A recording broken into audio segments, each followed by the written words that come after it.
శ్రీమాత్రే నమ. జయ గురు దత్తాత్రేయ నమ. ఈ వీడియోలో మనం మకర రాశి వారికి శనిగ్రహ అనుగ్రహం కోసం ఏ నియమాలు పాటించాలి, ఏ దైవాన్ని పూజించాలి అన్న విషయాన్ని ఈ వీడియోలో మనం పరిశీలిద్దాం. మరి మకర రాశి వారికి శని రాశ్యాధిపతి అవుతున్నాడు. సో మరి రాశ్యాధిపతిగా లగ్నాధిపతిగా ఉన్నటువంటి శని భగవానుడు మరి సొంత రాశి వారికే ఇబ్బంది పెడతారా అన్న అనుమానం చాలామందికి రావడం జరుగుతుంటుంది. సో ఈ విషయంలో ఒక క్లారిటీ ఏంటంటే, శని భగవానుడు తన యొక్క దశ అంతర్దశల్లో ఈ రాశి వారికి అనుకూలమైన ఫలితం ఇవ్వడం జరుగుతూ ఉంటుంది, యాస్టీజ్గా శని ఉన్న స్థానాన్ని బట్టి. అయితే గోచార రీత్యా వచ్చినప్పుడు మాత్రం అన్ని రాశుల వారికి కూడా సమాన న్యాయాన్ని మాత్రం ఇవ్వడం జరుగుతుంటుంది.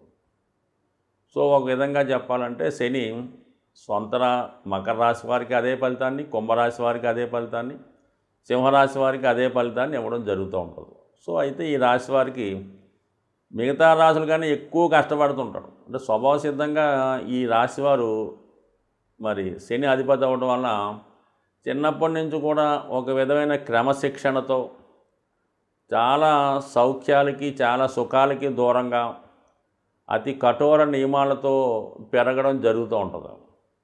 సో అందువలన ఏంటంటే వీళ్ళకి నిజంగా ఏలినాడు శని వచ్చినా జన్మ శని వచ్చినా కూడా పెద్ద ఇబ్బంది ఉండదు. ఆల్రెడీ కష్టాల్లో పెరిగి కష్టాలు ఎదుర్కొన్న వాడికి ఈ ఏలినాడు శని మాత్రం పెద్దగా ఏం చేస్తుంది? ఆ విధంగా వీళ్ళకి అనుకుంటారు మిగతా వాళ్ళు. శని భగవానుడు ఈ మకర రాశి వారికి కుంభరాశి వారికి ఏమి ఇబ్బంది పెట్టడో మరి రాశ్యాధిపతిగా అనుకుంటాడు. అంటే మిగతా వాళ్ళకి ఈ జన్మశని వచ్చినప్పుడు, అష్టమ శని వచ్చినప్పుడు, ఏలినాడు శని వచ్చినప్పుడు ఇబ్బంది పెడుతుంటాడు. కానీ ఈ మకర కుంభరాశుల వారికి ఏ రాశిలో ఉన్నా మొత్తం జీవితాంతం ఇబ్బంది పెడుతూ ఉంటాడు.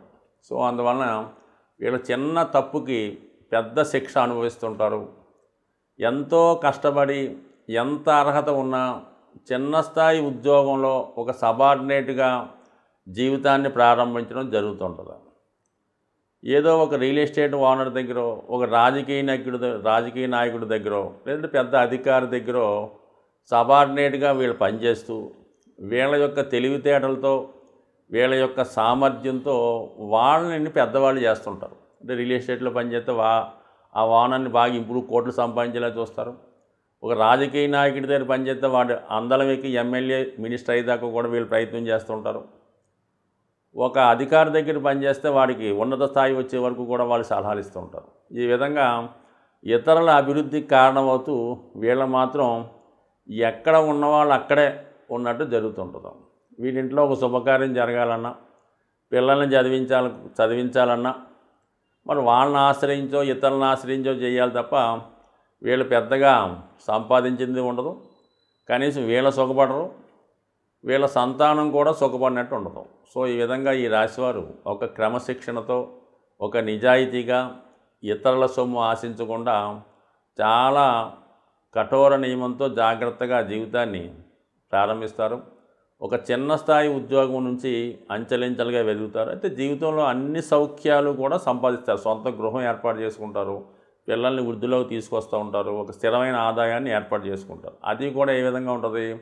వాళ్ళకి ఎంత సరిపోద్దో అంత కష్టానికి తగిన ఫలితం మాత్రం పొందుతారు తప్ప అతిగా ఏమాత్రం శని భగవానుడు వీళ్ళకి ఇవ్వడం. పైపెచ్చు చిన్న పొరపాటు చేసినా తొందరగానే పనిష్మెంట్ రావడం జరుగుతుంటుంది. చిన్న తప్పుకి ఉద్యోగాలు పోగొట్టుకున్న వాళ్ళు బోల్డ్ మంది ఉంటారు.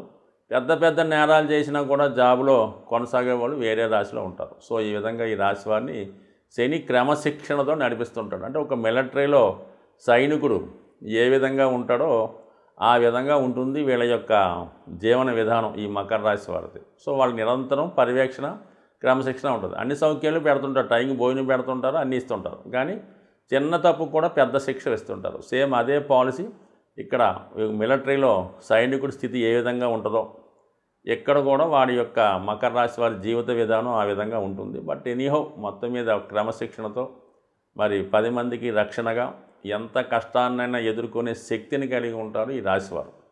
సో 10 మందికి ధైర్యం చెబుతూ వీళ్ళకు కూడా నిజాయితీగా వ్యవహరిస్తూ ఉంటారు. అటువంటి వారికి ప్రస్తుతం శని భగవానుడు రెండవ స్థానంలో అంటే ఏలినాటి శని థర్డ్ ఫేజ్లో ఉండడం జరుగుతుంది. సో ఇది కుటుంబ స్థానంలో శనిగ్రహ సంచారం చేస్తున్నప్పుడు జీవితం మళ్ళా ఒక్కసారి రీకన్సిల్ అవుతుందన్నమాట. అంటే గతంలో ఒక 6 సంవత్సరాల క్రితం పోగొట్టుకున్నవన్నీ కూడా నెమ్మదిగా తిరిగి సంపాదించుకోవడం.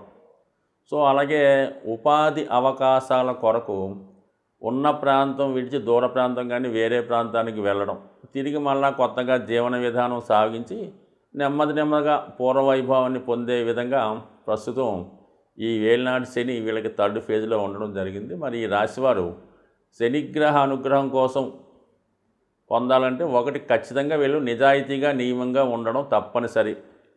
అలాగే కుటుంబంలో ఉన్నటువంటి పెద్దవారిని, తండ్రి గారిని కానీ తాతగారిని కానీ వృద్ధులను కానీ సేవించడం, ఇది చేసుకుంటే చాలా పర్టికులర్గా ఏ దైవాన్ని కూడా ఏం పూజించక్కర్లేదు. కానీ మరి తొందరగా శీఘ్రంగా ఈ కష్టాల నుంచి బయటపడాలంటే మరి ఈ రాశి వారికి బాధక స్థానం వృశ్చిక రాశి కాబట్టి మీరు శీఘ్రంగా ఫలితం పొందాలంటే హనుమాన్ ఆరాధన, ఆంజనేయ స్వామి ఆరాధన. అంటే ఏదైనా ఒక పని తలచిన వెంటనే పూర్తి చేస్తూ ఉంటాడో ఆంజనేయ స్వామి. అంటే రాములు వారి దగ్గర సహాయకులుగా ఉన్న ఎవరు ఏం కోరుకున్నా క్షణాల్లో చేసి పెట్టేస్తుంటాడు. సో అందుకనే ఈ మకర రాశి వారికి శని అధిపతి అవ్వడం వల్ల ఏంటి, రాశి వారికి ఏది కావాలన్నా కూడా చాలా ఆలస్యం అవుతుంటుంది. సో అందువలన వీళ్ళు ఆంజనేయ స్వామిని పూజించుకోవడం వల్ల ప్రతి మంగళవారం హనుమాన్ ఆలయ దర్శనం, హనుమాన్ చాలీసా పారాయణం, లేదంటే ఒక దీక్షగా ఒక హనుమంతుడిని పూజ చేసుకోవడం, హనుమంతుడిని ఆరాధించడం, హనుమత్ దీక్ష తీసుకోవడం వల్ల అతి శీఘ్రంగా వీళ్ళు తొందరగా జీవితంలో అభివృద్ధి చెందే అవకాశం ఉంటుంది.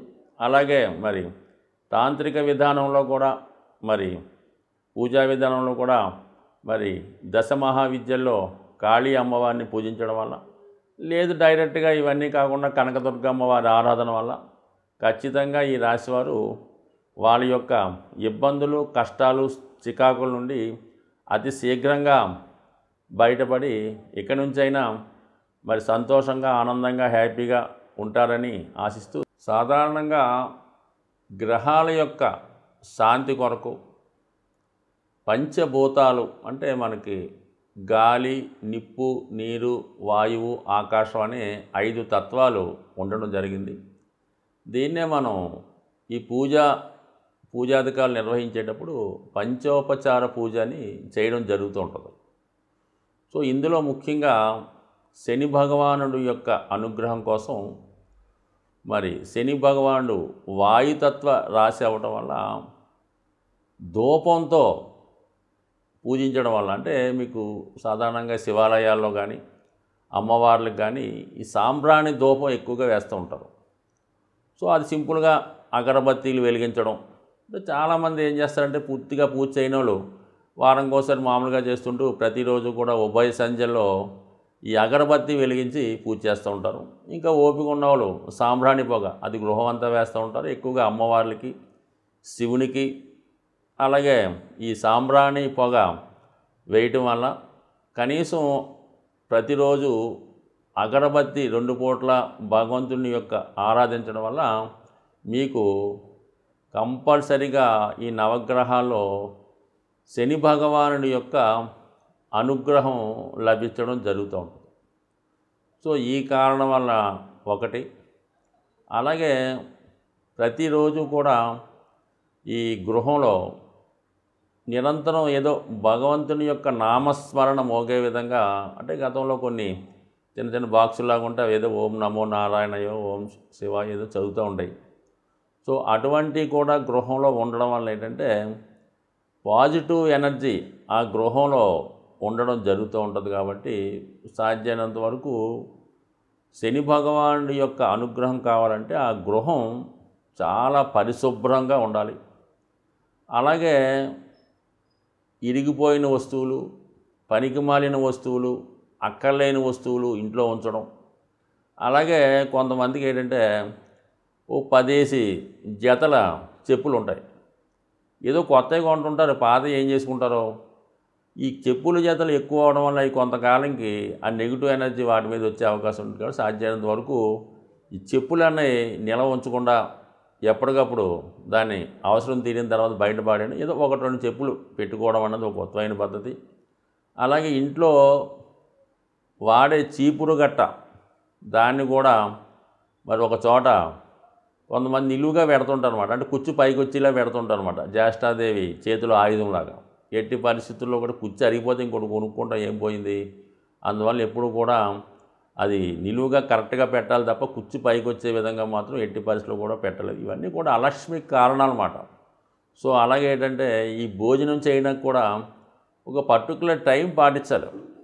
ఏ టైంలో పడితే ఆ టైంలో తినడం, ఎక్కడ పడితే అక్కడ తినడం, ఈ టీవీలు చూస్తూ ఈ మంచాల మీద కుర్చీల్లో సేరబడి ఈ విధంగా భోజనం చేయడం, ఏదో ప్లేట్లో భోజన పదార్థాలు ఉడుచుకొని తినడం, ఇవన్నీ కూడా ఐశ్వర్యప్రదం కాదు. ఇవన్నీ కూడా శనిని ఆహ్వానించే ఇండికేషన్స్ అన్నమాట. ఈ అనాచార పనులన్నీ కూడా శనిని ఆహ్వానిస్తుంటాయి. అలాగే శుభ్రమైనగా ఉండడం, శుభ్రంగా భోజనం చేయడం, అలాగే ఆహార పదార్థాలు కూడా జాగ్రత్తగా వినియోగించడం, ఇవన్నీ కూడా లక్ష్మీదేవి అనుగ్రహానికి పాత్రలు అవుతూ ఉంటాయి. కాబట్టి సో ఏదైనా శని భగవానుడి యొక్క అనుగ్రహం కావాలనుకున్న వాళ్ళు ప్రతి పని కూడా పద్ధతి ప్రకారం నియమానుసారం చేసుకోవడం వల్ల వాళ్ళు కంపల్సరీగా శని భగవానుడు టాప్ రేంజ్లోకి తీసుకెళ్లే అవకాశం ఉంటుంది. స్వస్తి.